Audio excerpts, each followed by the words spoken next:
Welcome to the Light Lupus and I, where I am your host, Salathiel Deloach.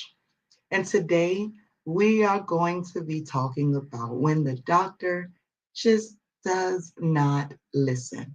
How to advocate for yourself, even in the exam room, right? Have you ever walked into an exam room ready and willing to tell the doctor your whole life, all of the things that have happened since your last appointment? And you walk out feeling like he or she didn't even hear you say your name? Yep, it's a thing. And I have been there too. I had a doctor once tell me, "You look good." I know that. I wanted to tell him, "You look qualified, sir." Are we both just here today and going to pretend? I didn't come here for that. But let's talk about how to advocate for yourself when you feel like really nobody else is listening. So, real life moment, going into a doctor's appointment and literally feeling like I was invisible, arriving and sitting in the waiting room after, signing in and just sitting, literally sitting in the waiting room and waiting for your name to be called, constantly looking at the watch. And this was early in the game, right? Constantly looking at the watch and realizing that hours have gone by. Like we're past lunchtime and I haven't eaten. And nobody has said my name. Other names are being said around me. People coming in after me and they're being seen. Man, if only I knew then what I know now. And then another moment is like feeling dismissed. Anybody who has been following me for any length of time have heard me talk about losing all functionality in my body, right? And one of the things that the physician said to me or said to my father was that it was all in my head. Maybe, maybe I was just stressed. But even thinking that it was all in my head, he never once suggested any type of mental health care. And I know, 20 plus years, mental health wasn't something that was spoken about. But I mean, if you're going to say something's all in my head, have somebody examine my head, right? But I say this, if I had $1 for every time I heard you probably just stressed, I probably could own my own clinic by now. Because, man, and hear me well, I understand that stress is a trigger for health. I get it. But what I think really was happening was it was overworked. Yeah, I get it. As someone who has been working with providers or doctors for quite some time, I have learned that some providers are truly overworked. I can be sympathetic and empathetic of it. And then there are some who are, they just don't understand invisible illness. It's invisible and that's not their practice. And so explaining some of the symptoms that they just can't see and that's not showing up, they don't know what to do with that. It's a truth. Another truth is some of them actually carry bias. Still in 2025, physicians, providers are still carrying bias, especially towards women. Mm. Women of color, people of color. Mm. Not all dismissiveness is intentional. That's something else I had to learn. Um, But even with it not being intentional, it still causes harm. One thing that has become really, really important to me on my journey of advocacy is that I realized that I am the expert of my body. And you are too. You are the one or the person that is with you all day, every day. You know when something just isn't functioning the way that it's supposed to. As someone that's been diagnosed with lupus, I can tell when a flare is arising. I can tell when my joints are on the journey of being swollen. I can tell. But no white coat should ever override you being the expert of your body. Remember that they are practicing physicians and they practice on multiple bodies. And your body is not like the next person's body. We all are different. Every person that has been diagnosed with lupus or any autoimmune disease for that case, they are, we're all different. And so, with that being said, we are not all treated the same way, and we can't be. That's just an honest truth. We may have symptoms that are familiar to the next person, but we are not the next person. And it's just a truth. You live with your body. So respect it and honor it all at the same time. And I'm not saying be disrespectful or be rude to a doctor, but I am encouraging you to use your voice, right? And so, how to advocate for yourself. Some practical tips that I have found to be rather useful, if you will. So, before I go to my appointments, I like to write things down. And the reason that I write things down is because I deal with brain fog.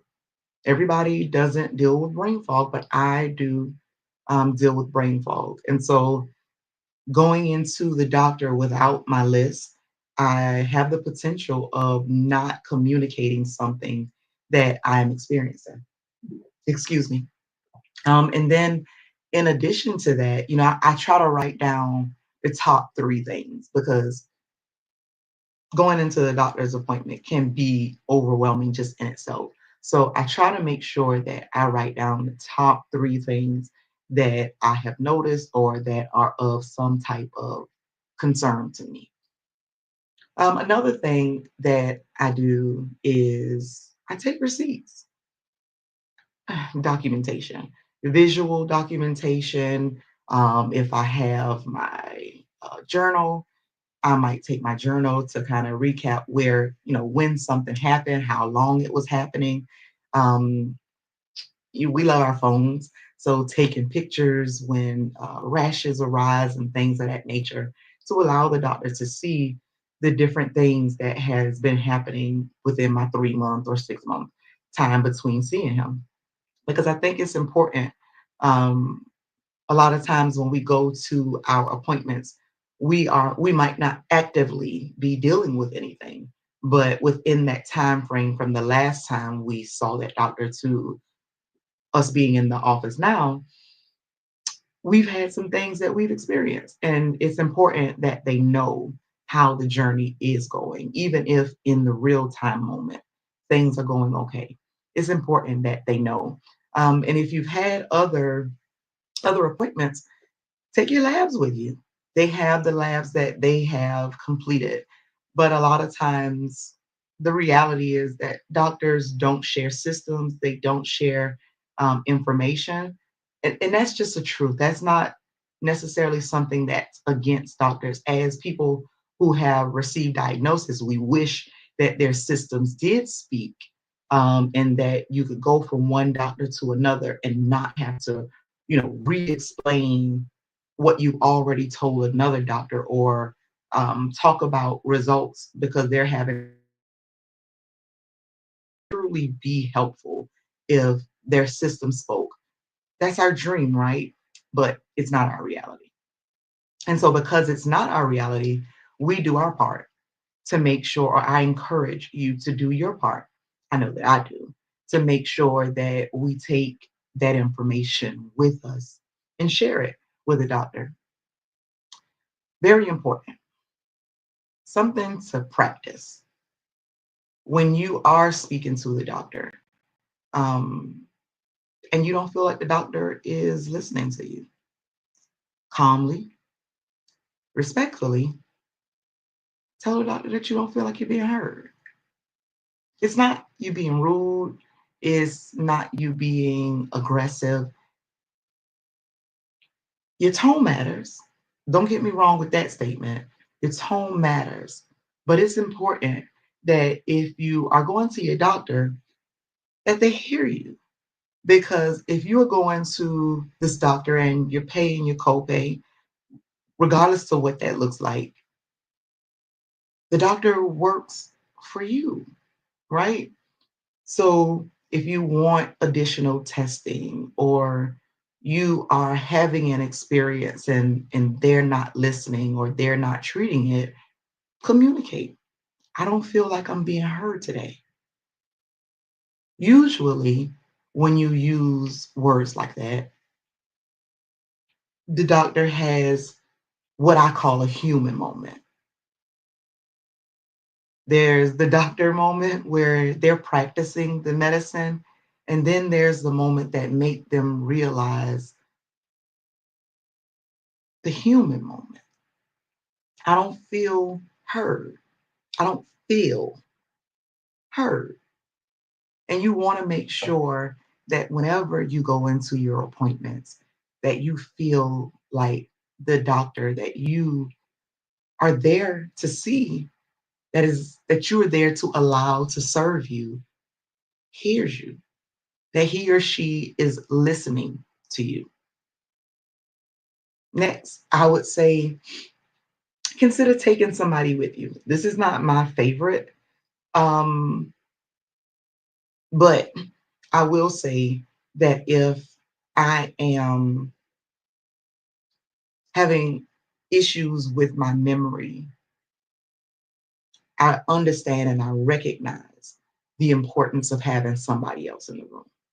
Or if I'm not as present as I typically am, if for whatever reason life is just lifing and I can personally recognize that I'm not 100% or I'm not as aware as I normally would be, I might ask somebody to go with me to a doctor's appointment. But my truth, that's not something that I normally do. But it works. It works. If you feel like, again, going backwards, if you feel like you're not being heard when you go into a doctor's appointment, taking somebody with you, that extra presence, that person to advocate for you, because maybe you're not comfortable in that space of saying that you don't feel heard, was having somebody else in that room when the doctor, when you say something and the doctor doesn't acknowledge what you said, that person could be like, hey, did you hear her say or him say XYZ? So having someone in the room definitely can be helpful, regardless of what your age is. I'm speaking from, all the way up to my elderly people. Some elderly people are still going to their appointments by themselves, but it's important that if you feel like you're not being heard or you're not getting across to the person that you're going to see, that you take some support with you. You are an advocate. You can be an advocate for yourself, but it does not hurt to have an advocate to go with you to those appointments. So maybe someone that you consider a close friend, someone that you trust, knowing your truth about your health. I'm not saying just take anybody with you. Let it be somebody that you trust to know your truth about the things that are going on with your health. Maybe even somebody that you already feel comfortable talking to about your health, allowing that person to be in the room with you It's helpful. Now, my thing is I'll ask the doctor if it's okay for me to record. And not all doctors are okay with you recording, but it's important. It's really, really important that you ask for permission because you don't want to record your appointment and the doctor has not given you permission to do so. So it's important that you make sure that you respect your provider just like you want to be respected. So ask if that's something that's okay with you doing. And sometimes the doctor is okay. But again, it's important for you to actually ask for permission. Um, and the reason that I do it is because I might miss something. If the doctor is saying something, I try to make sure that I'm present in the moment. I want to hear, I want to engage, I want to effectively communicate what's happening to me, and I want to ask the questions. And sometimes dealing with brain fog, when I have to pause and write down what's being said, I lose my train of thought. And it might be really, really important. But if he says something and it triggers a thought for me and I don't respond or communicate it, I might lose it. And so I try to just stay in the moment in my doctor's appointments. And then the opposite, or the next thing I would say is if you just have a doctor that is not serving you effectively, regardless to the words that you communicate to them.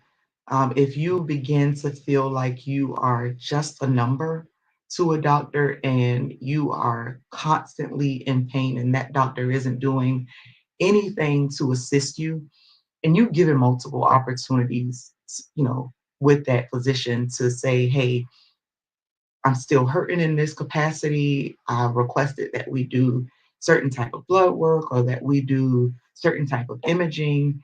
And these things just keep reoccurring with no resolve and never feeling like you're being heard by that physician. Consider looking for another physician.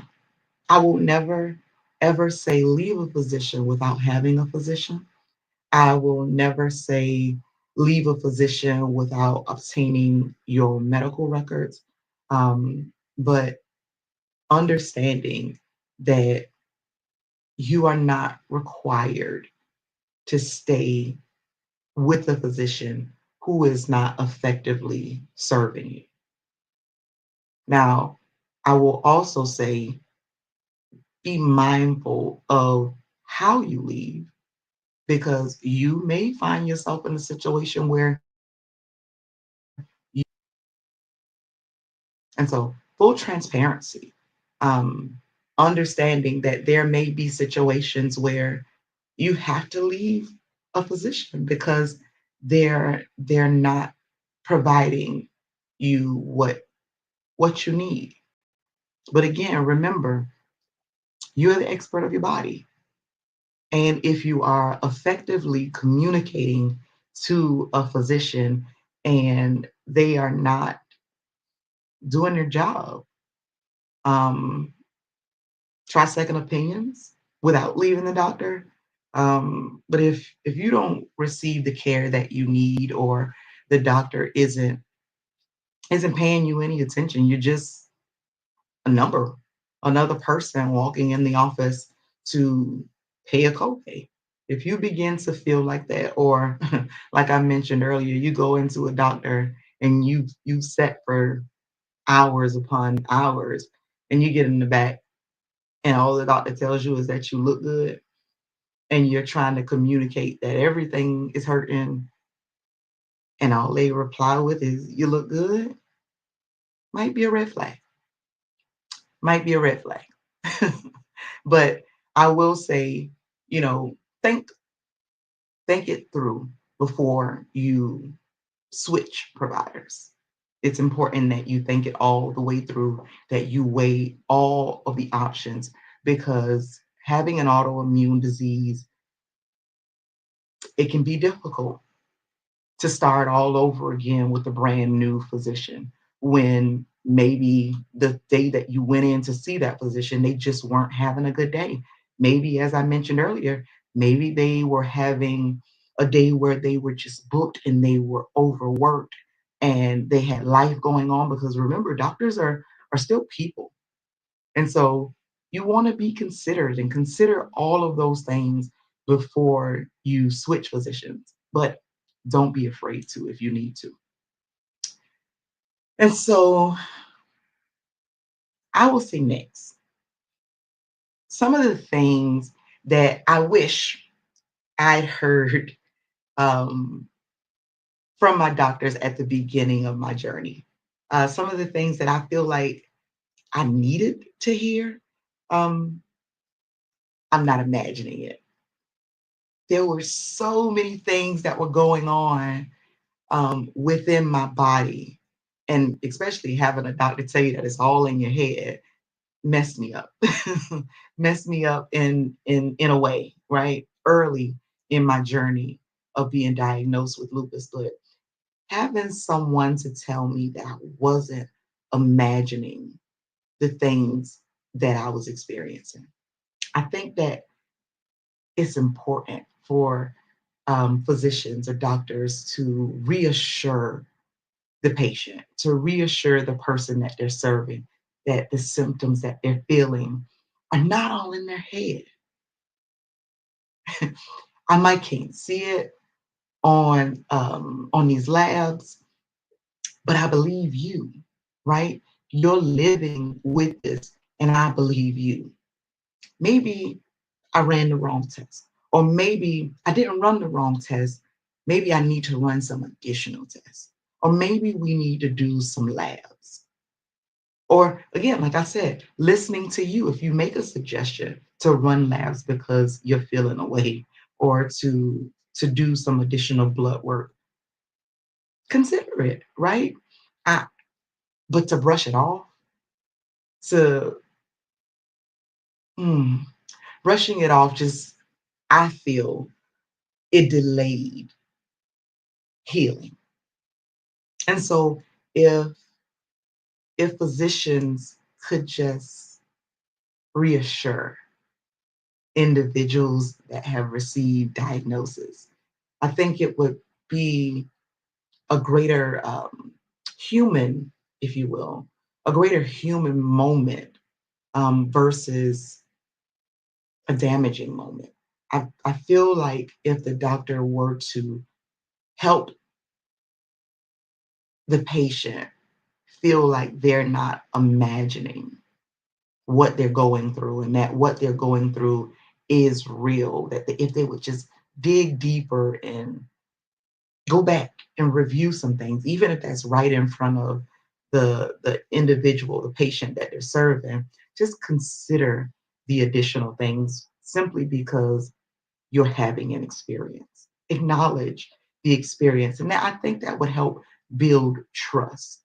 But refusing to acknowledge that there is the potential to do more testing, that there might be a need to do more testing, it's damaging.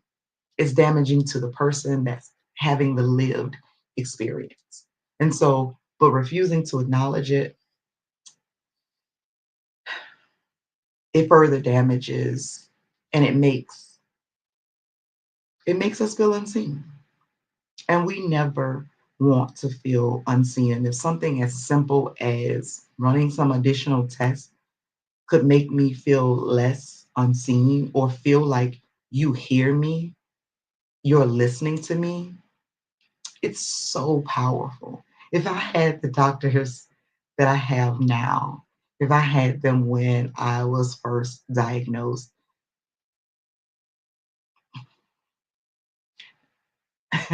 life could be so different. Life could have been so different, I believe. But I do believe that all things happen for a reason. That journey has me where I am today. It taught me that I needed to learn to advocate for myself And in addition to learning how to advocate for myself, it also taught me how to teach others to advocate for themselves. Um, the human moment, too, it also taught me how to celebrate my doctors that I have. When I say that I need, I'm feeling a certain thing or I'm experiencing a certain thing, literally, like, okay, let's get you over to see XYZ. It's an acknowledgement. I'm feeling a way, I'm feeling a thing.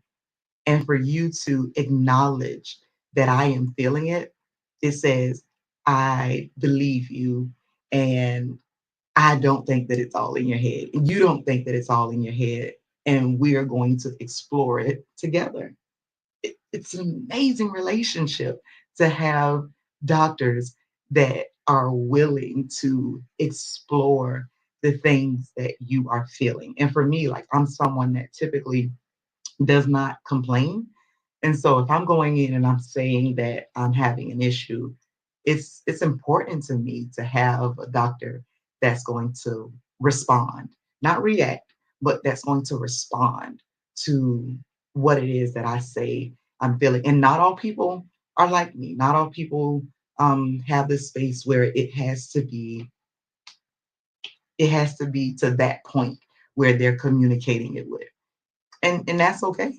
Whatever your level, your ceiling of pain is, that's your ceiling. It's not mine. Again, our journeys are not the same, and I will keep repeating that. I don't expect anybody's journey to be my journey. My journey was and is what it is. It's my journey, right? And so another thing, all of me matters. All of you matters, right? Not just your blood work, not just your appointments, not just the medication that you take. Hmm. What about your diet? What about your sleeping habits? What about these emotional triggers? Because, honey, the anxiety of it all, real. What about your physical activity? Are you working out in any way, whether that be on a treadmill, around the park, laying in your bed? Like, there's so many different ways to work out. Are you doing anything to work your muscles, right? What about your history? Because I talk about my journey of being diagnosed with lupus, and there's some trauma that exists there. Have you had counseling? I have. Have you had counseling for the trauma that you have experienced? And listen, the next person don't have to call it a trauma. The next person doesn't even have to believe that you experienced the trauma. If you feel like you've experienced a trauma, listen, you experienced the trauma. Period, point blank, right? Your support system. Do you have a support system? Does your support system know? Do they know they're your support system? It's a real thing. Like, we can depend on people and people not be available because they just don't know. Or maybe they don't even have the capacity or the bandwidth to be your support. Maybe you just identified somebody as a part of your support system, but never ever told that person what you needed, or those people what you needed from them from a support perspective. What does support for you look like to you? Have you communicated how you want to be supported? Or are you just assuming that people are caregivers and they should just know how to support you? We're all different. The way I want to be supported, the way I want to be girded up might not be the same way that the next person wants that. Communicate to the people. And what about the things that you're eating? Are you hydrating? Water. Are you drinking your water? Are you hydrating in any way? And the environment that you live in, your community, your home, and then taking us back to the beginning of the podcast. What about your mental health? Are you in a safe space? Are you acknowledging your feelings? Are you acknowledging when things are happening to you, or are you just brushing them off because you don't want to deal, because you don't want to go there? Are you being honest with yourself? Or are you just keeping it all a secret, keeping it all bottled in? Eventually, keeping it in, it's going to blow up because we weren't created to hold things in. We weren't. We cry. That's a form of release. Yeah, crying is a form of release. And so don't stop yourself from crying. Don't stop it.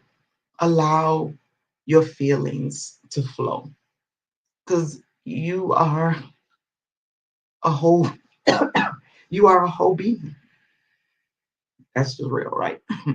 You're a whole being and life happens to you. But you need to have people around you that you trust to help you on this journey. Next is, I would say, for the physician to tell us that we need more than just them. Because, man, I had no clue. I knew a primary and I knew my OB, and that was about it for me prior to being diagnosed, receiving diagnosis. Those were it. And then all of a sudden, I got introduced to this laundry list of ologists, right? The rheumatologist and the neurologist and the nephrologist and the cardiologist. Like literally, there are 9, 10 of them. Some I can't even pronounce, so I'm not gonna try. My truth, right? But it's so many of them. And every time you go to one, especially if you've never been, you have to tell your story. And you have to tell your story. And you have to tell your story. And you have to take off from work to figure out the navigation of the appointments. Man, the navigation, taking time off from work, taking your lunch breaks for work. It's a whole thing out here. And then learning to advocate through the process. Because again, you can't, every appointment isn't the same. Every every doctor doesn't want to know the same information. It's not their specialty. You have to learn how to navigate that. And so if we know that there's more than just the primary, or you know that there's more than just a rheumatologist that you have to see, like those are going to be like the main two, if you will. But that cardiologist comes into play real quick. And so knowing that there are several doctors that you may or may not have to see, different phases of your life, different parts of the journey, it requires you to respond, and you have to be um, willing. Because if you're experiencing symptoms and the physician makes a recommendation for you to go and see someone and you don't go, you're just as much of the problem as a doctor who won't provide you with additional testing. You're hindering the process. So if you are scheduled to go to a different doctor than one that you're used to, set the appointment, take the appointment, go to that physician. They were created to do a job, they went to school to do the job. And so give them an opportunity to practice in the role. But we have to give them that opportunity if we are experiencing signs and symptoms, right? So, and then um, I work in human resource. And so I dare not leave this live without talking about the support in the workplace. It's important that we understand that even in the workplace, our health is real. You can't show up to work um, as half of who you are. Sorry. And if you're having medical issues on the day that you're showing up to work and you don't communicate that you are having those issues, but you have responsibilities and you can't function in those responsibilities, shame on you, right? Don't keep it a secret. Even if it's just to human resource and your direct leader, communicate it because there are resources that are available to you, even in the workplace. Accommodations that can be made to your schedule, accommodations that can be made to your workspace. Like there are resources.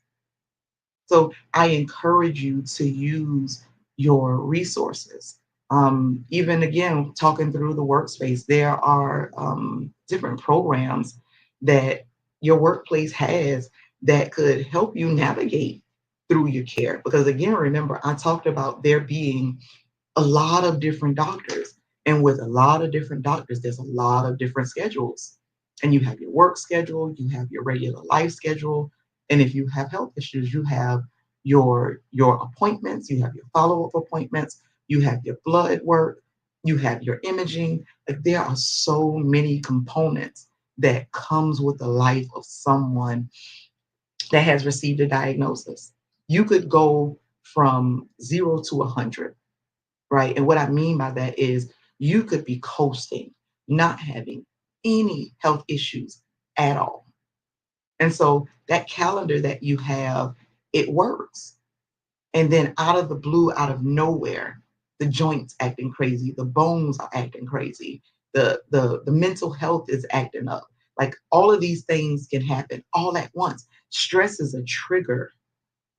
Once you're concerned or you're anxious about your health, it's like a domino effect for other things to begin to happen. And so there you now need that navigator. So it's helpful to already have those things in play, right? And so if you need them, they're already in play. Just use them. And if you don't need them, it's a peace of mind to know that the resource is there. Yeah. And so, it's important that we know that when a doctor doesn't listen to us, that we are our greatest advocate. We're our greatest advocate. And when you feel like we're talking just in life in general, when you feel like you're going through all of these things, you're having all of these responsibilities that come along with dealing with health, and you don't want to complain to somebody, or you don't want to feel like you're complaining to somebody all the time. Remember that the Lord is always with you. He's always listening, right? He'll keep his secrets. He won't he won't tell your secrets. When you're feeling lonely, when you're feeling depressed, because depression is a real thing, even if people don't want to talk about it. Depression is a real thing. When you're feeling alone, when you feeling left behind, when you're feeling discarded, all of the things that come along with receiving a diagnosis, those things that you don't want to tell anybody, those things that you're concerned about being judged about, remember, he is always with you. And he promised that he would never leave you, even when even when he feels quiet, or even when it feels like he's quiet, he's still right there. Consider he's listening. He's listening to hear from your heart. And I'm speaking from experience, right? I understand the warfare that happens when you're going through medical issues, the tricks and the games and the schemes that the enemy tries to play on your mental health, because you begin to ostracize yourself from other people, or people begin to remove themselves from you, and you're wondering why. But everybody doesn't understand what you're going through. They don't mean you any harm. Remember that. When people distance themselves, they don't mean you any harm. They're not used to seeing you in that condition. Seeing you in that condition can be scary, because I can speak for myself. At one point, you were vibrant and you did all of the things, and you lived what looked like a life with no trouble. And then all of a sudden, trouble was all they saw, and that isn't how they want to see you. So they withdraw. It's not personal. It's not personal. They don't not love you. They don't not care about you. Some will continue to check in, and some will go on with their lives. Understand, the ones that go on with their lives, they can't go with you to the next season. They can't. They don't know how to support you. Be okay with that. Because when you try to hold on to people that don't have the capacity, you do damage to both you, you do damage to both you and them. The mental of trying to hold on, it's not worth it. Because remember, we talked about stress. And you're feeling when you're feeling rejected by someone, it's going to cause you stress. It's going to cause you to wonder and question and try to figure it out. And that ain't yours to figure out. Release it. Release it. One of the big questions that I used to ask, um, at the beginning of my journey, was why me? Why was this happening to me? And I didn't feel like the doctors were listening to me, but it wasn't just the doctors that I felt like weren't listening. I felt like I wasn't seen. I felt like I wasn't being heard. I felt like what I was going through didn't matter beyond a select few people, because other people went on with their lives, right? I didn't understand that they didn't have the capacity. I didn't understand that I was dealing with physicians that didn't fully understand. I took it personal. And so, because I took it personal, I wanted to know why it was happening to me. Why didn't I have the resources? Why didn't I have the language? And because I didn't, I fought to find it. I fought for me. And then after my fight for me, I realized that other people had to be going through the same thing. And so my fight changed from a fight for me to a fight for other people, because I now realize that this thing wasn't about me. It was bigger than me. And I had gotten to a space where I learned how to deal. I learned how to, when my mind began to tell me I couldn't do a thing, I learned to tell my mind that I could do all things through Christ Jesus.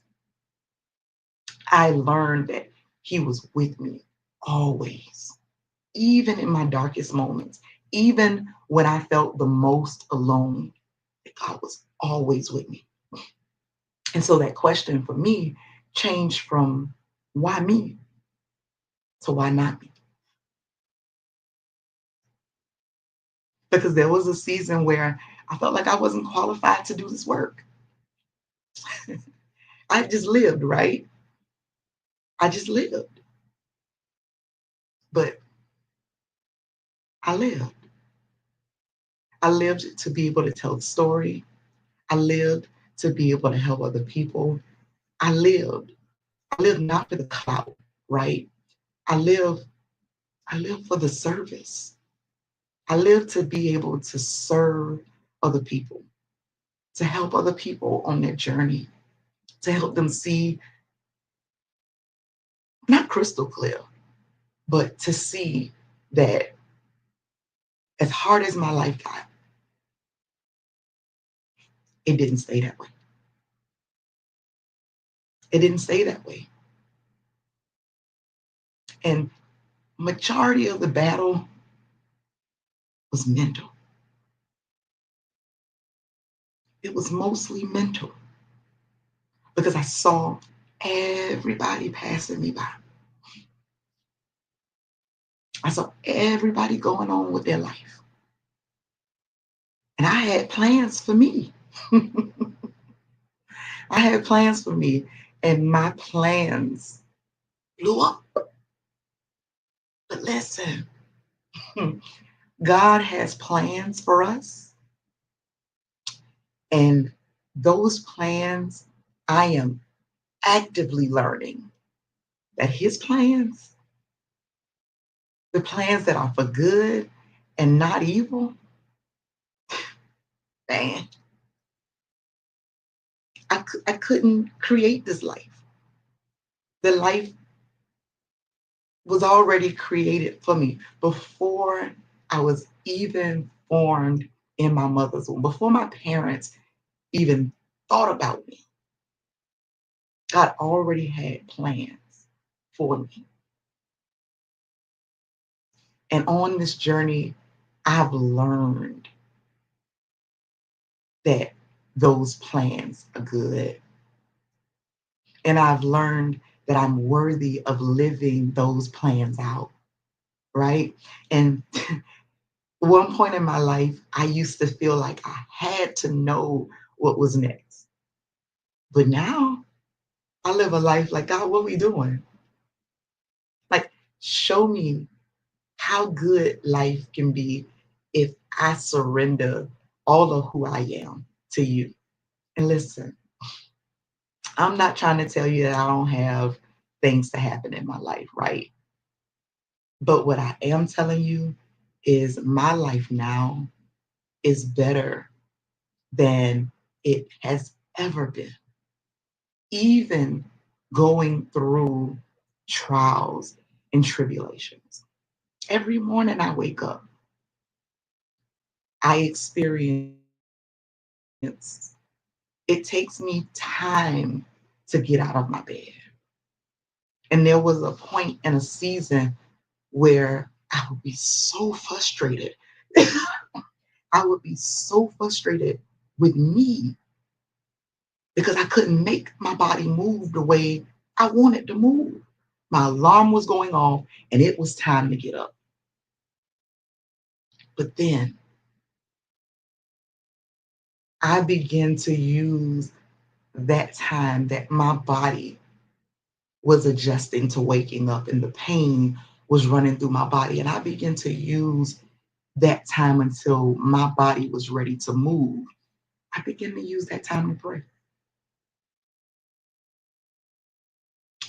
Yeah, that's my prayer time now. What the enemy meant for evil,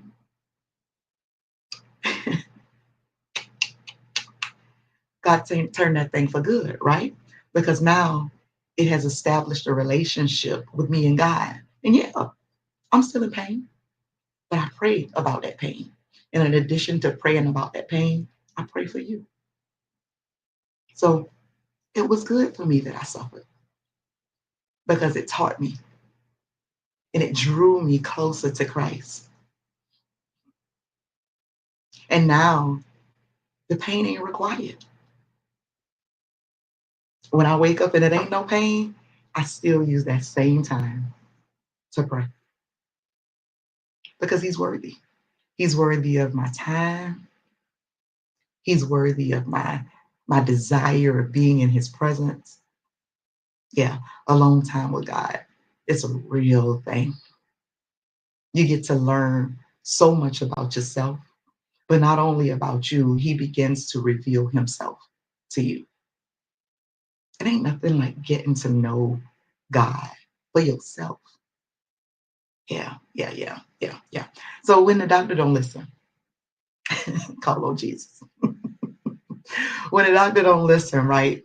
Have grace because the Lord has grace for you. So have grace when the doctor doesn't listen. Communicate effectively. Communicate effectively because communication can solve a whole lot of things. I hope and I pray that this episode of The Light, Lupus and I, has been a complete blessing.